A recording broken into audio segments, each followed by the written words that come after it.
todos e todas, sejam bem-vindos a mais um episódio do nosso podcast Conversando no Tom. Esse podcast tem oferecimento da Universidade do Estado do Amazonas, do curso de música da Universidade do Estado do Amazonas, do Programa Profissional de Pós-Graduação em Música da UEA e que é produzido e dirigido pelo LAPEN, Laboratório de Pesquisas Práticas e Ensinos Musicais.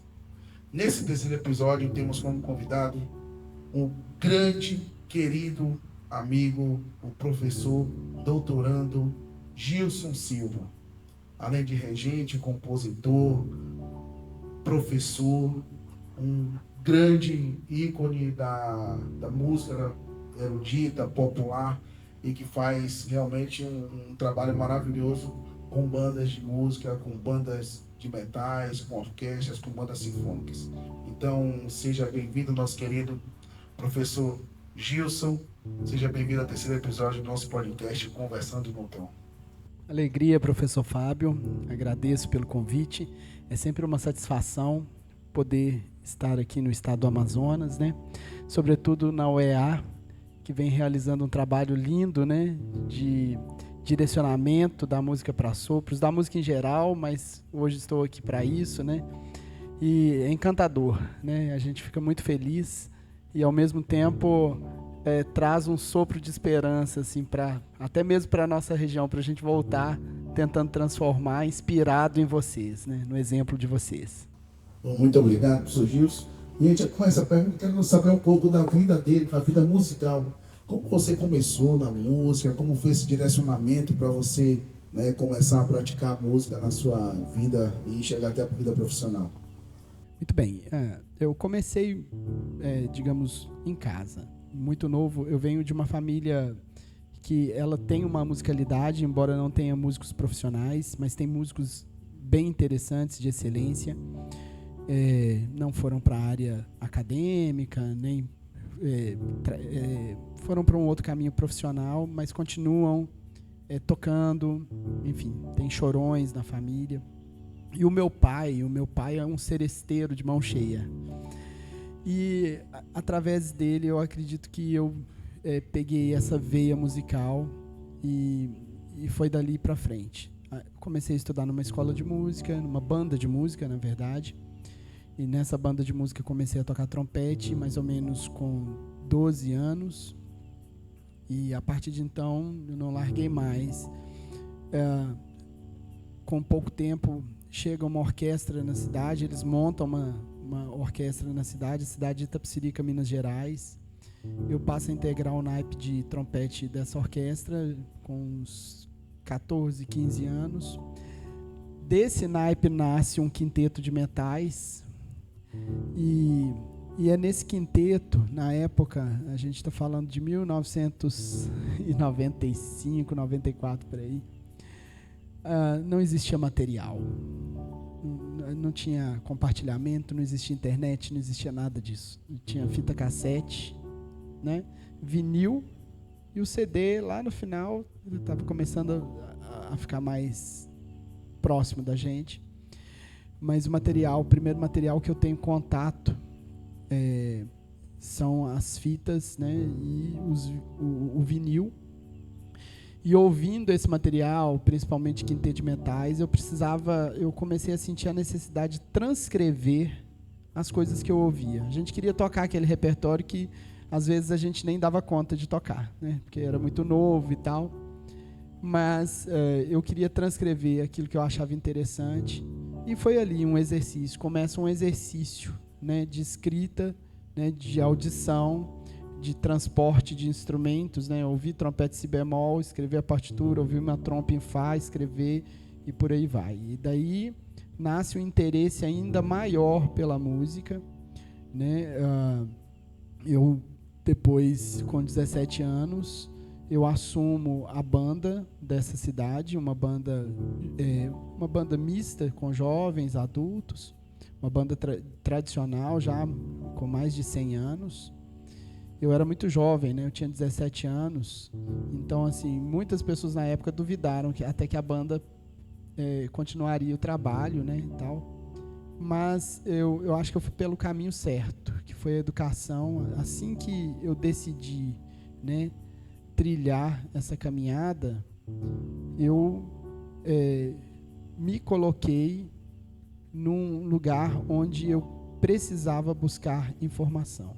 E aí eu fui para um grande centro, que é Belo Horizonte. Estudei um tempo na Universidade Estadual de lá, fazendo um curso preparatório. Mas quando eu cheguei na universidade, eu já estava tão treinado, e isso é um encantamento da banda de música, né? A banda treina realmente as pessoas. Eu já estava tão treinado na percepção musical, na audição e tal, e eu fui meio modesto. Quando eu fiz o processo seletivo para curso de extensão, tem o curso básico, aí básico 1, eu entrei no básico 1, porque era do interior, né? Então a gente fica até com vergonha. O mineiro, então, nem se fala, né? Então, eu fiz esse processo seletivo, entrei para o básico 1, a professora de percepção na época percebeu, falou assim, olha, eu acho que você tem que ir direto para o vestibular, para o preparatório. E assim eu fiz, fui fazer o preparatório, ela me pulou 2 níveis, 3 níveis. Eu fui fazer o preparatório para vestibular, prestei o vestibular para trompete nas 2 universidades, na Federal de Minas e na Estadual. Passei, aí eu optei pela Federal por uma questão de estrutura na época. Fiz 3 ou 4 períodos de trompete, e aí nessa época eu já estava regendo há muito tempo, né?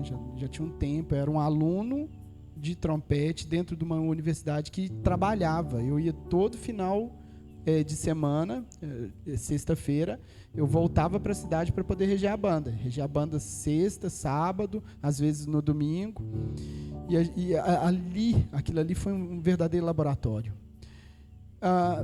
E chega um determinado momento do curso de trompete que eu entro numa sinuca de bico. Não sei se vocês estão acostumados com esses termos, né?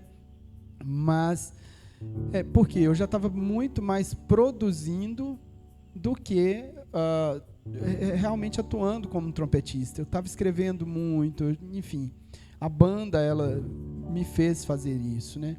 E aí eu começo a ir para o lado da regência, peço uma reopção de curso, faço a regência, e aí foi uma vida, né, em cima disso. Eu acho que foi uma escolha bem interessante para mim. Eu acho que fui feliz na escolha. Consegui produzir muita coisa. Dentro da universidade eu não parei. Como eu tinha uma prática, eu fiz eu tentei reger todas as formaturas.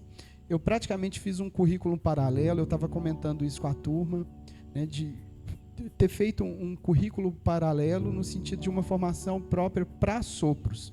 A minha formação dentro da universidade era uma formação voltada para a orquestra, a formação da tradição de um curso de regência.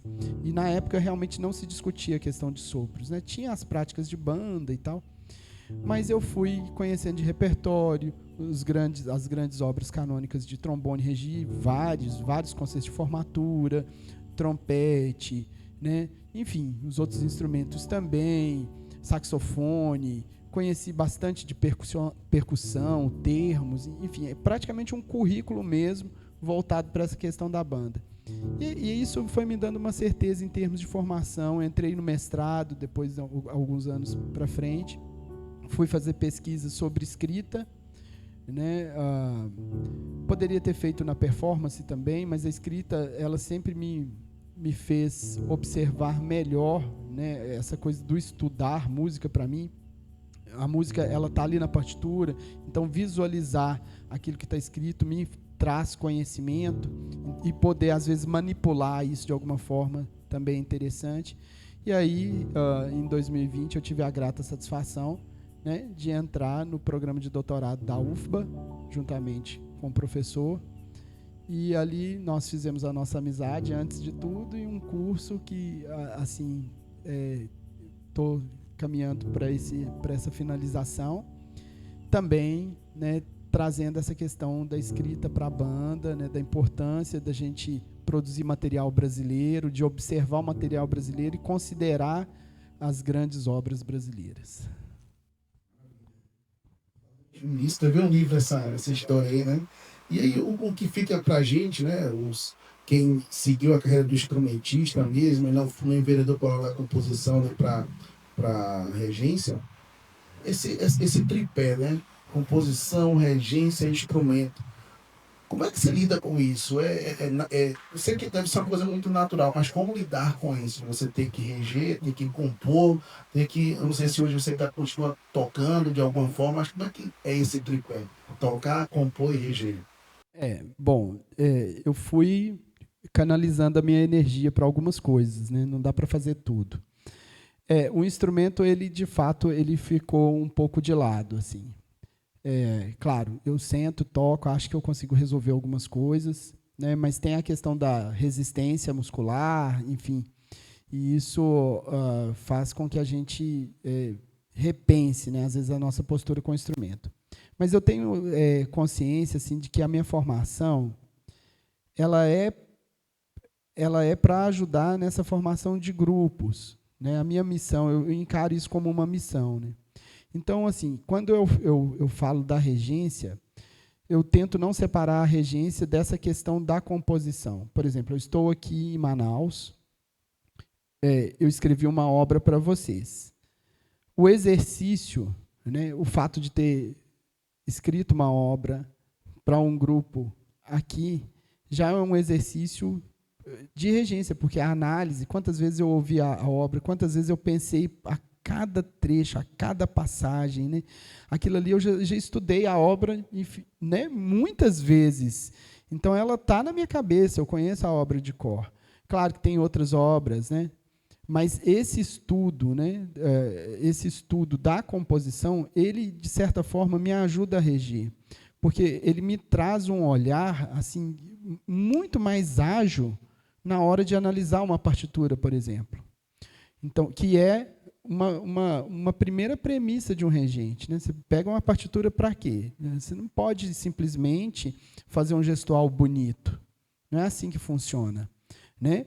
A função é realmente você fazer um estudo certo, correto do material, para que você tenha embasamento, né, para chegar na frente dos músicos e traçar, né, um contexto que a obra quer nos trazer, né? Eu acho que isso é muito importante. Então, assim, eu sou apaixonado com o instrumento, né? Sento às vezes também no piano. O piano também é um companheiro, né, que precisa ser um companheiro para a gente poder, sobretudo para a criação.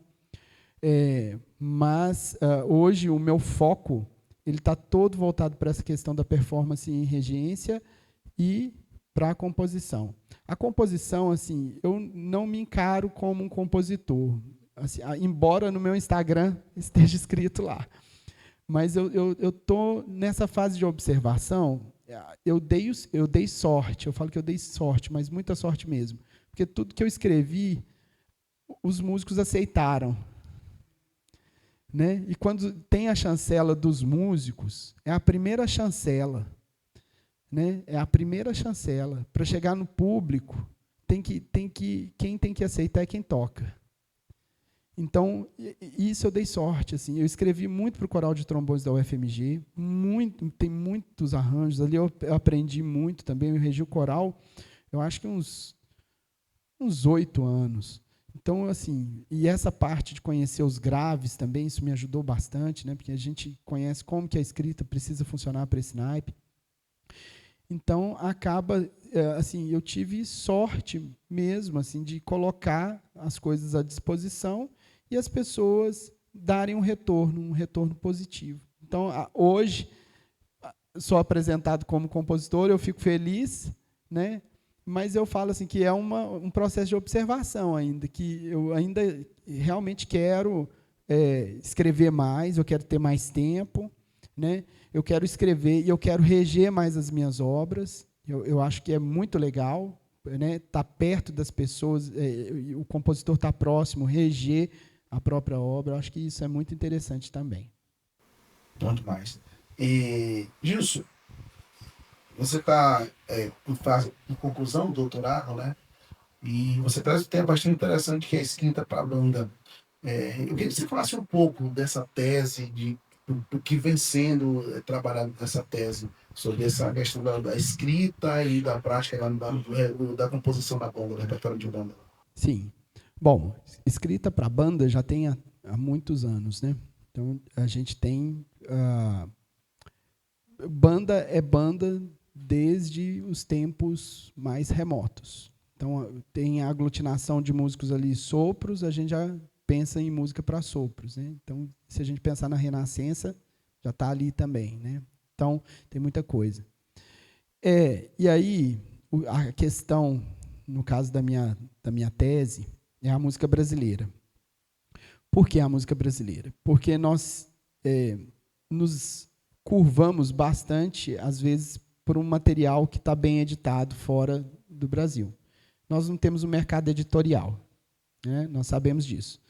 Então, é muito difícil a gente encontrar espaço também para a inserção do material brasileiro fora. É algo assim que é um esforço muito grande, né? E precisa de uma atenção também para os parâmetros que eles pedem. Então, é uma questão que realmente precisa ser observada. E a minha tese está exatamente aí. A ideia é a gente trazer essa chancela, dizer que existem obras no Brasil que são superfuncionais, que estão bem orquestradas, e aí eu trago a questão da orquestração como um primeiro momento, né, que é uma estrutura do projeto mesmo, ou seja, a orquestração ela é um primeiro passo para a gente ter um equilíbrio na escrita para a banda. Não adianta nada eu ter uma boa ideia, uma frase criativa, colocar isso no papel e não saber orquestrar, porque ela pode desaparecer com uma orquestração incorreta. E na história das bandas brasileiras, né, e atualmente também a gente encontra vários compositores que fazem isso com técnica. E essa técnica está alinhada aos cânones que a gente encontra no Gustav Holst, né, no Frank Ticheli, no Alfred Reed, enfim, uma série de compositores que são muito considerados. E essas técnicas estão alinhadas, mas às vezes a gente não sabe observar isso. Então, a ideia principal é essa: ratificar que nós temos no cenário brasileiro uma escrita que está completamente alinhada com esse universo da banda, entendendo que esse alinhamento é um alinhamento técnico, ou seja, os dobramentos corretos, né, o trabalho de ressonância para o grupo soar, porque é um grupo que é muito completamente diferente das cordas, né, quando orquestra e banda são grupos bem diferentes, então existem técnicas para aquele grupo soar bem, e isso está na nossa música. Olha, por que uma obra, por exemplo, uma suíte nordestina do maestro Duda ganha o Brasil? Né? Há quantos anos a gente ouve, né, as bandas tocando esse repertório? Ora, claro, tem a ideia, o regionalismo que ele traz para a obra dele, mas tem algo a mais ali, que é o processo da orquestração que ele utiliza. Aquilo ali está muito bem equilibrado, né? Quando a gente pega um Pedro Salgado, que escreve lá o Dobrado Dois Corações, que é um hino das bandas, todas as funções estão corretas. Melodia é melodia, contracanto é contracanto, o acompanhamento é o acompanhamento, e está tudo certo, está tudo equilibrado.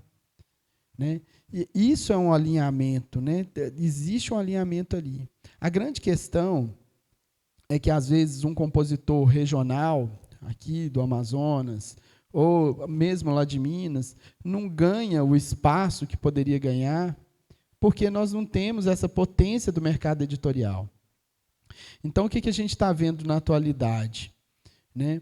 Bandas, às vezes, que se curvam um repertório todo internacional. Qual o problema disso? Nenhum. Só que a gente também não pode deixar de tocar a nossa música. A nossa música precisa ser tocada.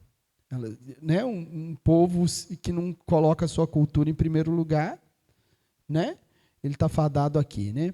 Então, a gente precisa entender isso, que não, é o contrário. A gente está num momento onde os olhos estão, né, principalmente nessa região aqui, os olhos estão aqui. Então, a gente precisa reafirmar a nossa cultura, né, e a nossa cultura ela só pode ser reafirmada quando tem cabeças assim. Né? O senhor é um exemplo disso. Né?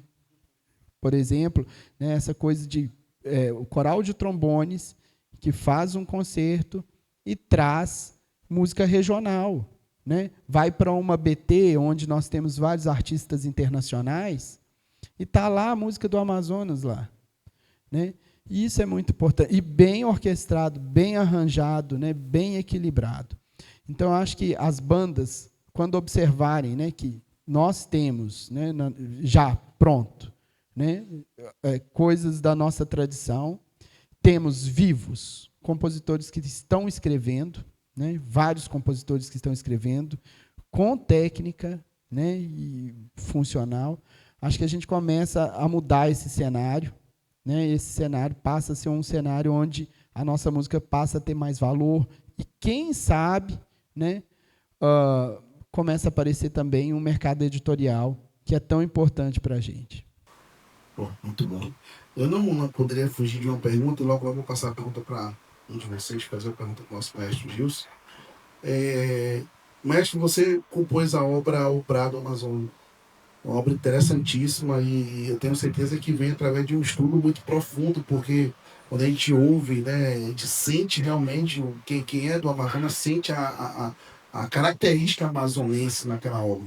Como foi esse processo criativo? Como você estruturou esse processo? Como foi toda essa produção dessa obra? Essa obra foi uma novela, né? Porque eu anotei o primeiro tema no ano passado.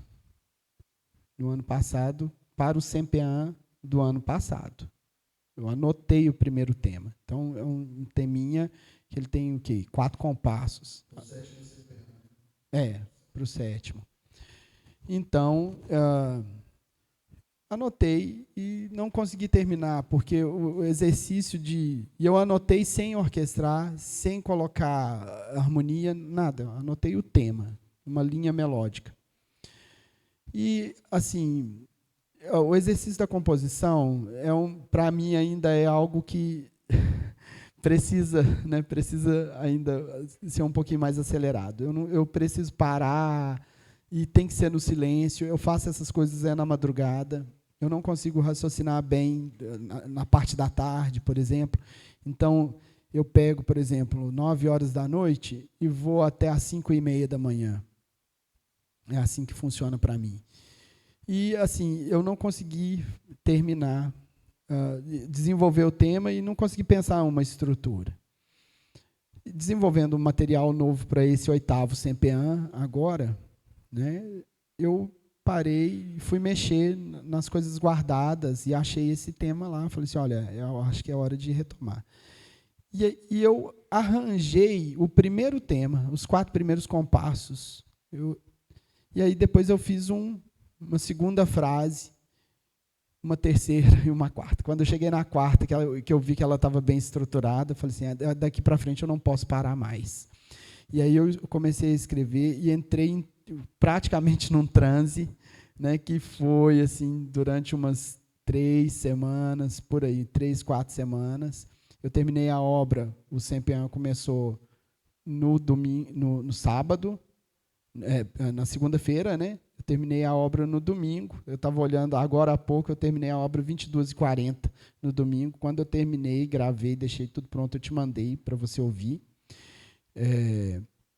E aí, o processo, né? Além disso, eu preciso entender um pouquinho da cultura de vocês, né? Como eu falei, não dá para ficar inserido, né? Não consigo vir aqui assistir um festival de Parintins, né? Não consigo ainda, né? De repente não tive tempo para isso, mas eu quero muito ver, porque eu fiquei apaixonado por isso. Eu acho que agora, inclusive, o Boi Garantido e o Caprichoso fazem parte da minha playlist, porque eu adorei as músicas, assim, eu acho elas muito vigorosas. Então, eu vou fazer uma playlist já para poder ouvir no carro quando eu estiver viajando. Então, eu fui entender um pouco, primeiro porque a obra traz esse clima de festa. A ideia é essa, trazer a festa popular. Eu queria abrir a obra assim, ela tem uma introdução de poucos compassos, mais tranquilo e tal, assim, só um chamado, mas o que é temático mesmo é esse tema que faz referência ao Garantido e Caprichoso, a festa de Parintins. Depois, eu caí nesse momento da contemplação. E aí a gente tem a questão dos povos originários, né? Que é importante a gente pensar nisso. Tudo que a Amazônia, né, significa para a gente, para o mundo, né? E ali, nessa sessão, nós temos tudo isso. Então, nós temos as marcações através da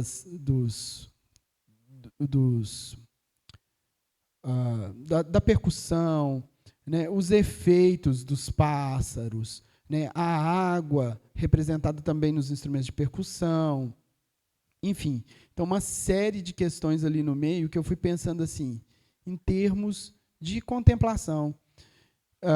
Conversando com o Mauro, há pouco tempo, ele fez a análise, ele falou assim, parece que você estava vendo a obra de cima, que você estava vendo a Amazônia de cima.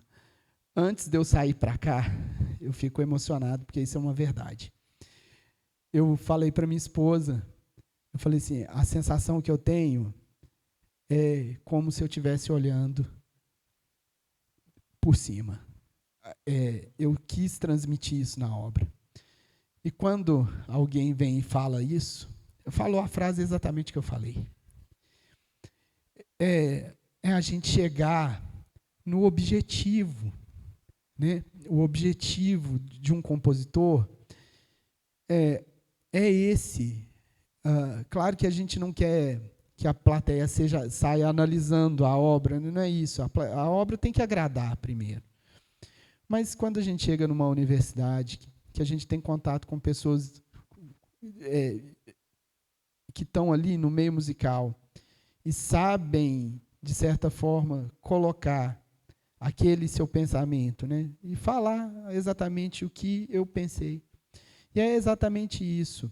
A obra foi pensada assim, eu tive essa visão. Falei assim, olha, é como se eu não estou ali no meio, mas eu estou olhando por cima e contemplando a beleza disso tudo e, ao mesmo tempo, né, refletindo sobre os outros aspectos, porque a obra também tem isso. Ela tem uns momentos mais dissonantes, sobretudo lá no final, onde a gente contempla, se apaixona, mas observa também que o homem destrói, né? Por isso que é umbrado, né? A gente precisa gritar mesmo, a gente precisa, né, colocar isso para fora, falar assim, não, isso aqui é nosso, né? A gente precisa preservar. Então é isso, assim, a beleza, né, da gente, a beleza da música que transpõe barreiras e a gente se conecta. Eu não estou inserido na cultura de vocês, mas através desse estudo, né, a gente começa a entender que a gente faz parte de algo muito maior, né? E eu espero, através dessa obra, que ela comunique a riqueza, né? De alguma forma ela comunique a riqueza para as bandas. É uma obra que ela possivelmente será submetida para alguma editora internacional. Eu já tenho contatos, já tenho obras, inclusive, que já estão circulando por aí. E quando uma obra dessa é colocada, por exemplo, numa escola internacional, os professores são muito categóricos em explicar o que é a obra. Então, quando se apresenta uma obra dessa, né, numa escola, por exemplo, dos Estados Unidos, Europa e tal, os professores vão explicar. E eles vão explicar o que está no texto, porque a gente tem um texto de apresentação da obra, né? O texto é esse, a obra fala disso, fala disso, fala disso. E no texto de abertura, como eu falei para você, o texto de abertura é uma obra composta especificamente para o CEMPEAN. E aí essas pessoas vão se perguntar, o que é o CEMPEAN? Né? E o CEMPEAN é essa grandeza que conecta hoje. Mantém a gente conectado aqui numa sala, virtualmente também, né? E vai trazer o olhar também de outras pessoas que vão se conectar com uma obra que foi criada para cá e, de repente, vai despertar o interesse nas pessoas para conhecerem. Eu falo isso por mim, porque quando eu interpreto uma obra que foi dedicada para um camping de banda no lugar tal, eu vou querer saber o que é esse camping de banda que aconteceu, por que esse camping de banda é tão importante, por que esse compositor estava lá, né? Então é isso, assim, é uma riqueza muito grande, né? Eu só tenho a agradecer assim a oportunidade de escrever e, em tão pouco tempo, inclusive, poder estrear uma obra aqui no lugar que é para onde ela foi dedicada, né? Lindo demais. A obra ela é fantástica. Assim, o Gilson, você me enviou, né, a obra no sábado à noite, eu fiquei uns 10 minutos assim, pasmo, porque eu me senti no Festival de Parintins no sábado. Eu nunca fui no Festival de Parintins. Ainda não fui.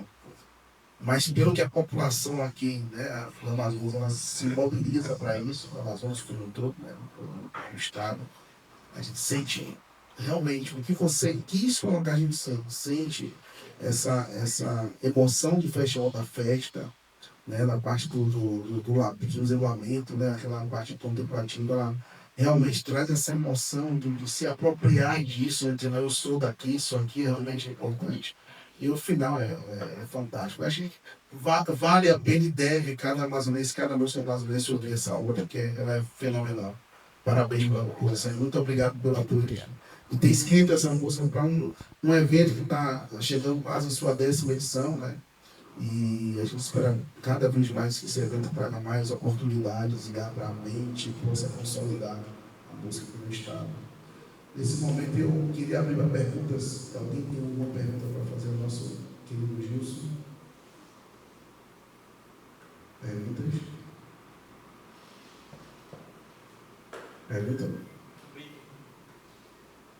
Quem? Quem? Aqui, Rodrigo, pega o microfone e vamos falar aqui. Boa tarde, professor.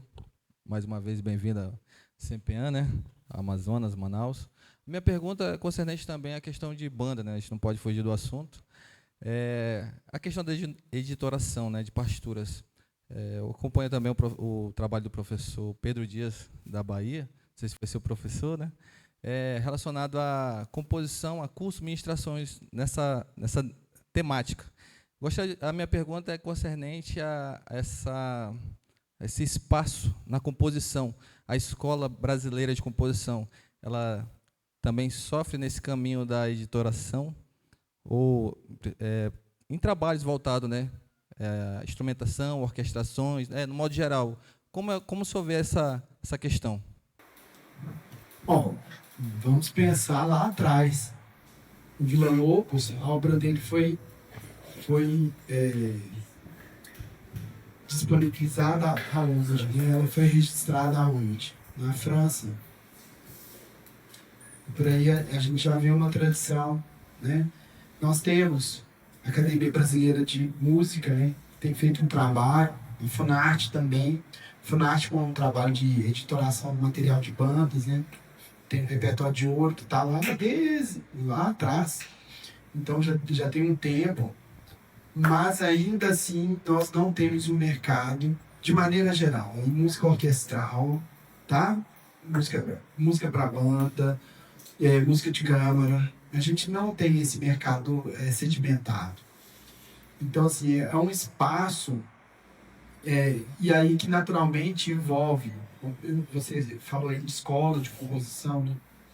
Eu acho que envolve, primeiramente, o esforço das universidades também, sabe? Para as universidades, por exemplo, no exterior, elas têm um compositor residente. A classe de composição, ela está vinculada a um professor, né? Ou mais, depende muito da estrutura, mas ela está vinculada aqui no professor, que às vezes já é um nome que já está associado a uma editora, né? E essa classe, ela escreve material, e o material é tocado também. Isso é muito importante. O compositor, às vezes aqui no Brasil, ele escreve material e coloca na gaveta. Porque não é tocado. Não é tocado por quê? porque às vezes não há espaço para se tocar. Então, assim, a universidade, às vezes, ela precisa ter um papel de produtora, primeiro, da figura do compositor dentro de uma classe de composição. Eu penso assim, e o que é esse produtor? Vamos fazer nesse semestre uma obra inspirada em tal questão. Essa obra será tocada pelo grupo de câmara da universidade tal. Aí você começa a amarrar. Ou pela orquestra tal, da universidade. Amarrou isso, você pode escrever um projeto interno para uma produção interna, ou uma produção dentro da própria universidade. A universidade tem campo para isso, nós sabemos disso. Por exemplo, a UFBA, tem a UFBA, né? Que produziu vários livros de professores nossos lá, enfim. Então, eu acho muito importante, né, esse primeiro passo, porque se isso não acontece dentro da universidade, o mercado também não é interessante para pesquisa, para quem faz pesquisa, o mercado vai abarcar. Não tem mercado. Então a gente sofre com isso. Só para pensar. Vamos pegar o cenário de banda nos Estados Unidos. Os compositores colocam as obras à disposição dos editores. Lá tem programa de banda dentro das escolas, né, normais, enfim. Esse programa tira xerox? Não, né? Não tira xerox. Eles vão comprar um material original e colocam à disposição da banda. Esse material, o compositor recebe, aquilo ali fomenta, que o compositor quer escrever para aquilo ali. Ele quer escrever, porque tem saída, viu? Tem saída. O material sai, ele é vendido. Ele é vendido. Então, por exemplo, tem uma obra minha que foi editada pela Adios, que é uma grande editora de música para banda e orquestra de cordas, mas principalmente para banda. Tem muita coisa deles, o material deles é impecável, é muito legal. Então essa obra foi editada por eles. A obra tem saída. Eu já tive retorno da saída dessa obra. Ou seja, não sei onde está sendo tocado, mas foi vendido. Então, mas isso aconteceu por quê? Um esforço gigante. Aí a gente aqui na América Latina, né, tenta fazer um esforço gigante para tentar ir para o mercado externo, porque não tem mercado interno. Mas eu vejo que esse mercado interno precisa acontecer aqui, a partir dessa observação. Se ele não acontece, não existe esse círculo de música nova, né, injetado dentro da universidade, ela não vai sair fora. E ela deixa de ser interessante para as pessoas também. A música de fulano de tal, vou tocar a música de Gilson. Vou tocar não, ele não está produzindo, né? Assim, não é midiático, né? Então, quem produz isso, quem coloca, né, essa estrutura, né, são as organizações. E a primeira organização que promove isso na vida de um estudante de música é a universidade. O estudante de música, ele não pode, de maneira alguma, ele não tem condições, né? Ele está preocupado ali com o estudo dele. Imagina ele correr atrás de uma editora de renome, não sei o que e tal. São muitas questões. Ele quase para o curso para poder se desdobrar para uma produção que vai te exigir muito. Então, eu acho que precisa ter um laboratório, né? Um laboratório que possa espalhar esse material e aí, naturalmente, o mercado vai se interessando também por isso. Muito bom. A gente vai ficando por aqui. Tem perguntas? Então, só mais uma pergunta aqui.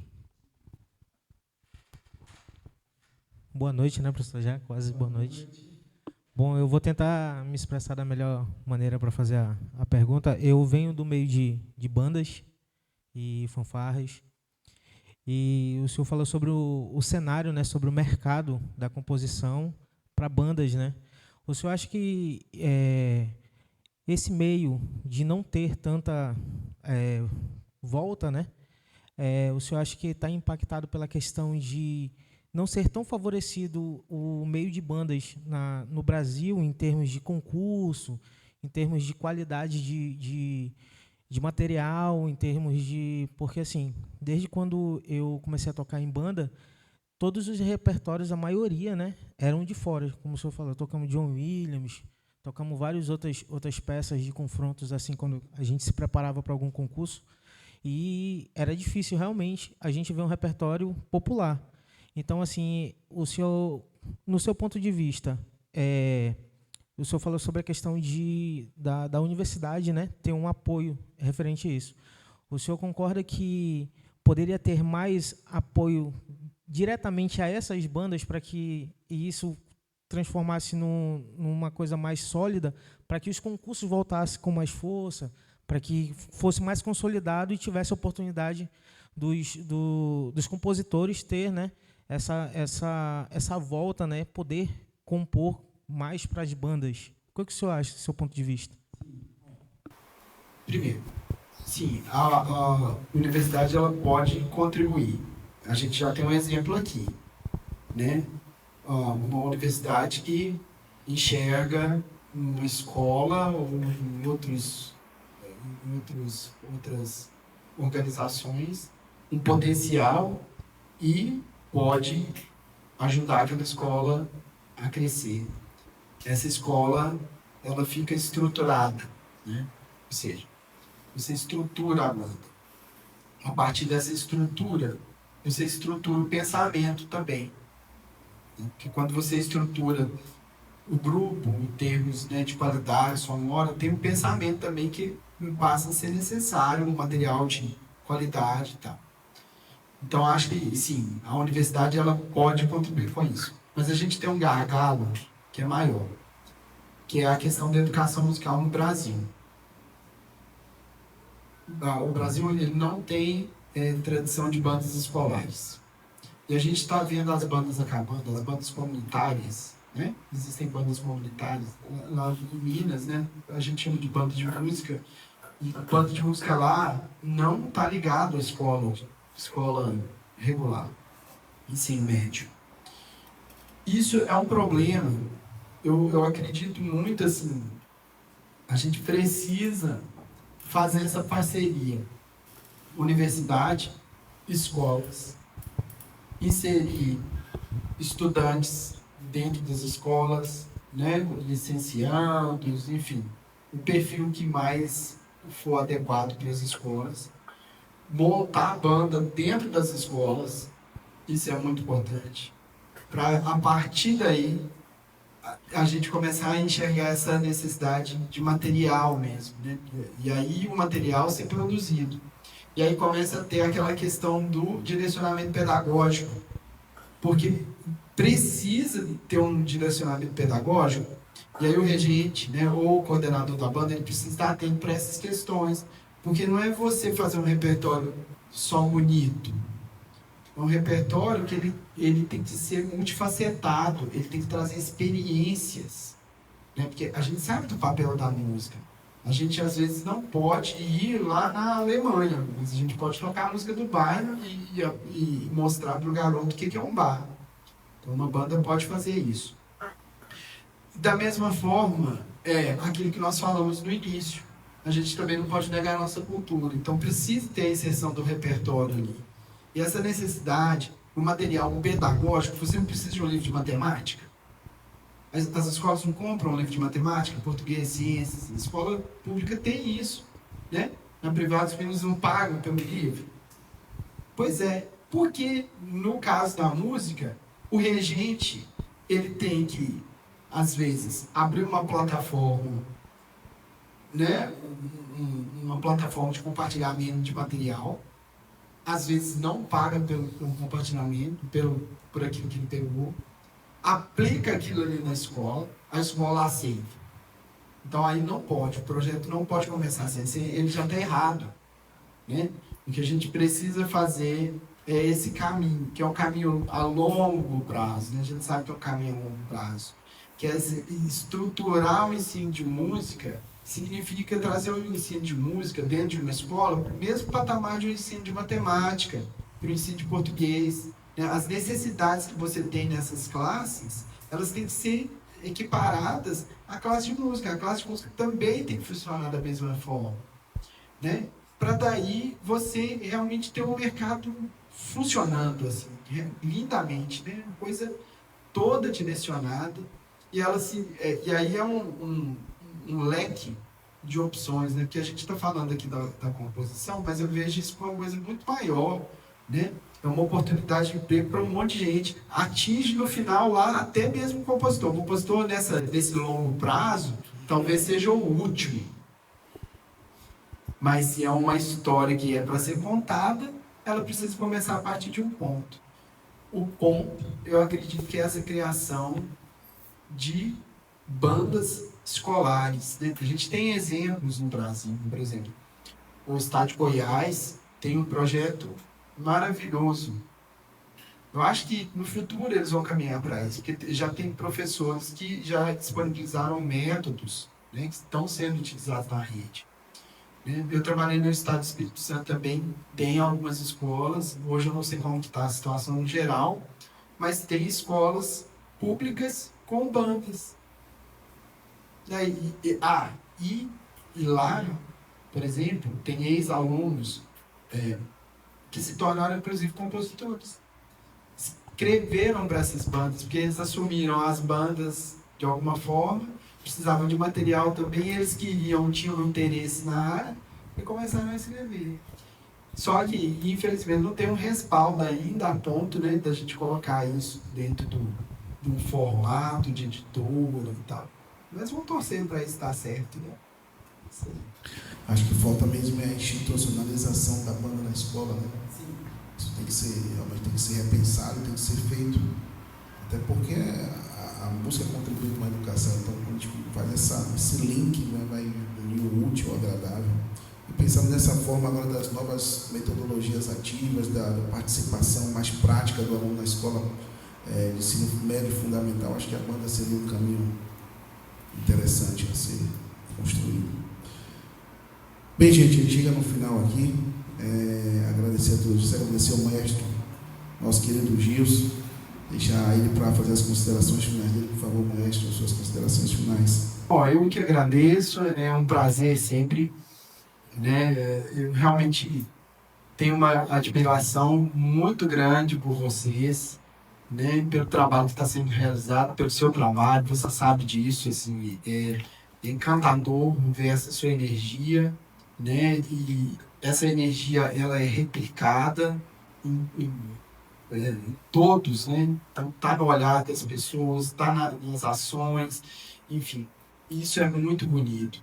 Então, eu acho que, eu falo que um espaço desse, né, como a universidade, é um espaço que vai além, né, muito além só de uma prática, de uma disciplina, de uma formação. A gente precisa entender isso como o início de uma missão, né? E eu acho que você entendeu a sua missão, tem passado isso de uma maneira muito bacana e fica um legado, né? Então, é isso. Fico com meu agradecimento, assim, a minha satisfação de poder retornar, né?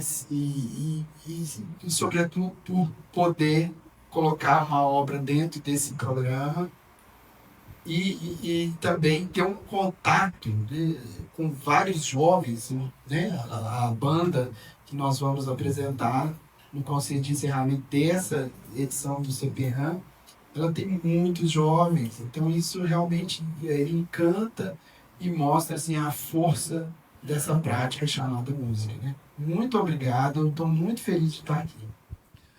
Muito bem, pessoal. Agradecer a cada um de vocês que estão aqui presentes, que assistiram esse podcast.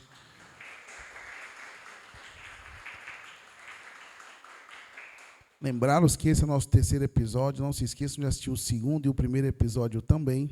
Agradecemos aqui à Universidade do Estado do Amazonas por todo o apoio, ao curso de música da Universidade do Estado do Amazonas, ao Programa Profissional de Pós-Graduação em Música da UEA, e ao LAPEN, que é o Laboratório de Pesquisas Práticas e Ensinos Musicais, que é quem gere todo esse processo do podcast, e também aos nossos colaboradores, nossos amigos, ao LAPMUS e à VAT também. Muito obrigado e até o próximo episódio.